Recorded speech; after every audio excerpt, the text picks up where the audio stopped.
assalamu alaikum bandiraɓe yeɓiyankoɓe Ayawo Pindi TV bisimilla moon e robinde jayneji garanni moon hande aljuma ko weltare tan wonanta amen e kala suba nde min ganni arde ɗo amen kuccita e moɗon ko adi ɗum en jetti Allah en juule Muhammadou Rasulullah sallallahu alayhi wa sallam goɗɗo nde hay goto woɗani tagɗo ha yimɓe gooni ko noon calminirten jihnaɓe sennaɓe waliyaɓe hay goto jejjitaka calminama ñagama duwa wonde duwa o yopputo e Sénégal yuppo winde nde foof ha oɗon boros Covid 19 rumto yimɓeɓe e ko noon min calminirtu moɗon mone kala indi muɗum ene wonde mbadi yettode muɗum no kala e subaka bani mon debbo ene ara ɗo ene wonda e banu gorko Amadou Moussa Anne gorko Mouhamadou Hunare Amadou Moussa Anne bisimilla ma mbani mba debbo pullo debbo mo jumdonde ma sénateur mi salminima mi salmitimama so nawtuma toon to Thielaw mboɗa andi ko ɗum ɓurɗa yidde si kala en mbi calminayima en calmitima kono kadi duwawɗi en mbi allahumma amin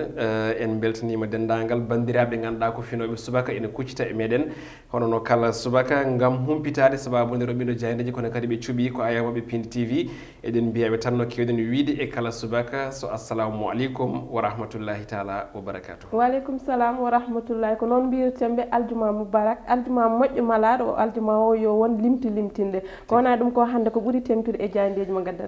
hande Dieynaba ene wayno ko tobɓe certuɗi sa wela mbiya ko fawde almudo ɗum woni ko kewi e jandeji leydi Sénégal moni kala tan ene wayno ɗo dari ɗo ko ɗon tigui mbiyen to huccit ɗo ko ɗon nayori ko wona ɗum lelgo men woni tan programme men hande koni o siforto ma en kal ko ɓoyata ko e ko yewti e yewtere hesere nde ganduɗa nde ma fuɗɗo hande oɗo aljuma kono kadi ma en gar e alhaali majjere Diary Sow ɗum ɗon ko reporter men yahani men ha toon to wuuro mabɓe witego Malicounda ko wona ɗum ma en kal e ɓeɓe ganduɗa ko fotɓe wadde mawninde e jibinande mumen woni ñalawma hande o kono kadi e janggo o ɗum ɗon noon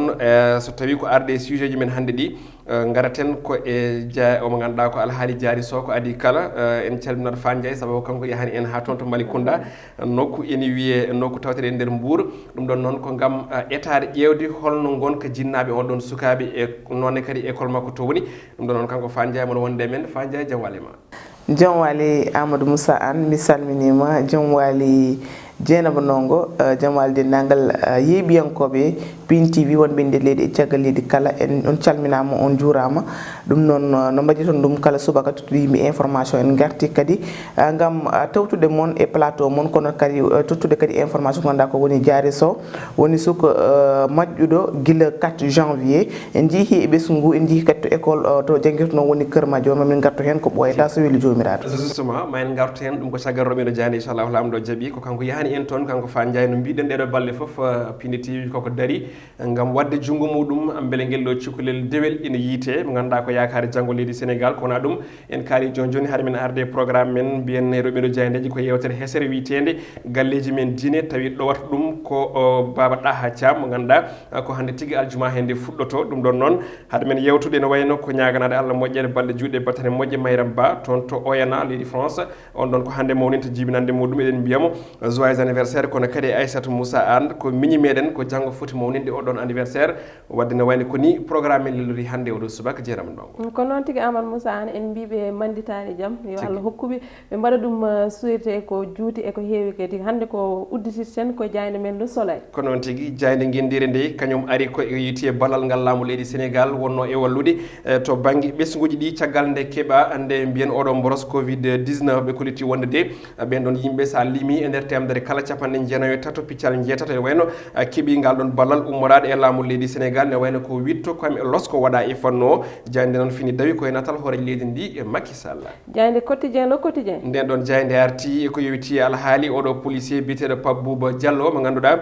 koko kay itta e golle muɗum jayde noon fini famminde bandiraɓe holtan ko jeeyi sababu o itta e ngal ɗon gollal ne wayno de jeeyi on sababu ko accudemo ɗen ɗon golle ne wayno ha joni wadde manam violation ko ganduɗa ko woni kay o woni ɗum e yeeso gollal makko manam o waɗi ko fotano wadde diccenade e neɗɗo mo ganduɗa kay ko civil ɗum jeeyi sababu noon kanko biteɗo Pape Boubou Diallo o yittama e ngal ɗon gollal ko jayde las addani men hande nden ɗon arti e gueɗe safara ko witi ko e prise en charge to banggue ko wiyete hémodialyse ɓe koliti wonde de ko ɗum e slogan to banggue politicien manam tan ko wiya ko ha joni ko ɗum gratuite manam hay goto yoɓata e fannoɓe koliti de ɗum noon ko ɗum haala tan ko politicien ji jañi kaɗon haala ko ɗum ɗon wona ganduɗa ko wodi kona ɗum toon to falde Bakel ene wayno wuuro ene wiye Gabou won suka goto tawi ko gérant wari kono kadi e boutique kañum fella toon e jamma beɗɗo ɗo jayde l'observateur jayde groupe Futur Média kañum arti e fannuji kewɗi kono de e o saha hande ɓe gaari koye ɓeɗo wondunoɓe hoorejo Macky Sall ɓe ganduɗa kay ko jagorɗe nattuɓe wonde e pouvoir guila ñande 2 lewru novembre hitande mayende ɓe kolliti wonde noon ko Aly Ngouille Ndiaye o saha hande ɓe jurnotima gurdam muɗum tawete koye guesse toon to nokku biteɗo Linguére e wuuro muɗum kono kadi Amadou Ba ɓe kolliti hande dutal makko toon to ganduɗa ko woni impôt et domaine wona hunde amnotode ɗum je sababu ɗon ɓe jurniti gurdam ɓen ɗon jagorɗe ɓe ganduɗa ina tawe e nder hello tati nde jayde l'observateur goɗɗum ko tawete hen wayno ko ɗo mo ganduɗa ko binoɗo ko nelaɗo woni prophète toon to Kolda ɓe kolliti wonde o fawama junggo tawi je sababu pogol makko junggo ko tumedemo wondude e cukalel dewel tawi de mo wadda e muɗum gueɗe kantriɗe ɗum woni ko jayde nde fini dawi e oɗo subaka jayde libération nden ɗon arti yañade hen e fannoɓe kolliti wonde holtan ko woni nder nderi on ɗon secret mo ganduɗa ko nanggal oɗo Mbacké Rouhou mo ganduɗa kay ko tumaɗo ha joni wadde gueɗe kantriɗe guel ɗo cukalel guel yettaki duuɓi timmuɗe ɓe kollitide wonde on suka mo tumda ko duuɓi 14 yarata o saaha noon kanko on ɗon ceernajo ɓe kolliti wonde o fawama junggo omono tigui e juuɗe dadiɓe e leydi ndi jayde enquête nden ɗon arti e majjere omo ganduɗa ko Diary Sow élève ɓurɗo mantinade e kitali ɓennuɗo e leydi men Sénégal ɓe mbi tan de ko le mystère manam de ko hunde kawisaji e majjere oɗo suka biteɗo Moustapha Silla juriste tawi noon ko gonɗo toon to leydi France arti e famminde yimɓeɓe holtan gonka oɗo suka mo ganduɗa kay ko jogaɗo ɗamaw no fewi gam ha joni janggo leydi Sénégal ina wawa ha joni mbiyen hormede no hannirta ni ɗum ɗon noon o arti hen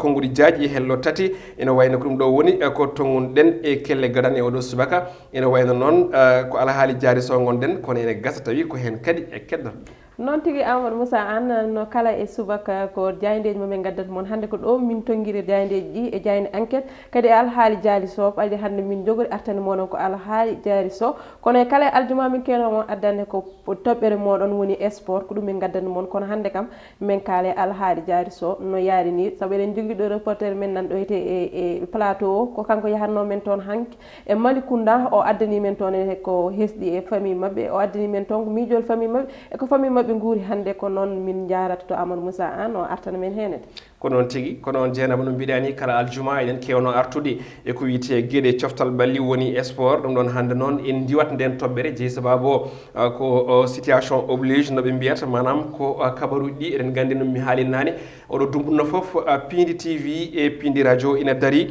gam tigui wadde junggo muɗum e majjere guel ɗo cukalel beele ne wawa yitede e fannu mo keɗɗen o en tout cas tant que jayndiyankoɓe ko ɗum jeeyi sababu hanki galle o ne wayno o neeli toon nelaɓe timmuɓe toon to Malicounda koye falde Mbour ɗum ɗon noon mbaɗe ɓe mbiyata konngol ñaƴata koye hunuko jomum fa jay no mbiruɗen nani ɗum noon ko an yahanno en toon to Malicounda holno jiiruɗa holno tawruɗa en tout cas jinnaɓe mum guel ɗon cukalel kono kadi ha on école mo ganduɗa ko ɗon o janggi haw suɓa wonde meilleur élève e leydi Sénégal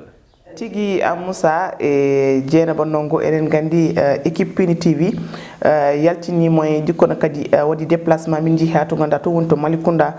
to ganduɗa ko toon tigui jaari jibina ko ɗon tigui jinnama ko tawete on ɗamal ɓalejo mo jiiya toon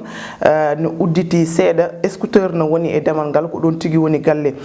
Diary Sow en ne guettiɗen en jii jinnaɗo makko debbo en innitiro e Binta Sow e wodɓe e membre famille ju makko tawenoɓe toon kala mo jiiɗa jeeso mum waɗan sentir tigui aɓe gonde mette kono omo ganduɗa noon woni Kolle Sow on kadi ene jeeya e jinnaɓe makko on min keeɓi yewtidde nde jewtidde makko o holliti tigui noon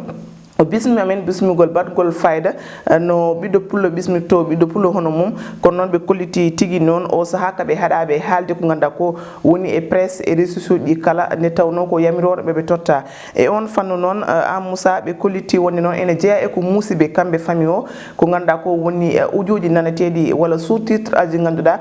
woni hen e presse aji ne mbaɗa ɗum ene hollita wonde Diary Sow yitama taw ɗum woni woɗani ɗum no muusiɓe no fewi sabini ko haaɗi ɓe kada ko ganduɗa ko woni haalde e won hen e presse aji sono yende foof no ɓe paari pour haalude inchallah ma wot noɓe kaal hen so weeli jomiraɗo on fanno kadi min dartaki min jeehi to ganduɗa to woni to directeur to école mo complexe Keur Madior enen gandi toon Diary Sow janguirtuno te kadi o ɓooyi toon no fewi kadi ɓiɓɓe hay miñira makko no janguira toon on fanno en tawi toon directeur école on woni Pape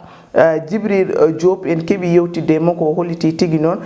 ko hunde ganduɗa no muusi te kadi ko yani koye ɓiɓɓe leydi Sénégal naaɓe kala e kuuɓal ɗum saabi omo muññita ɓiɓɓe leydi Sénégal naaɓe omo muñƴita kadi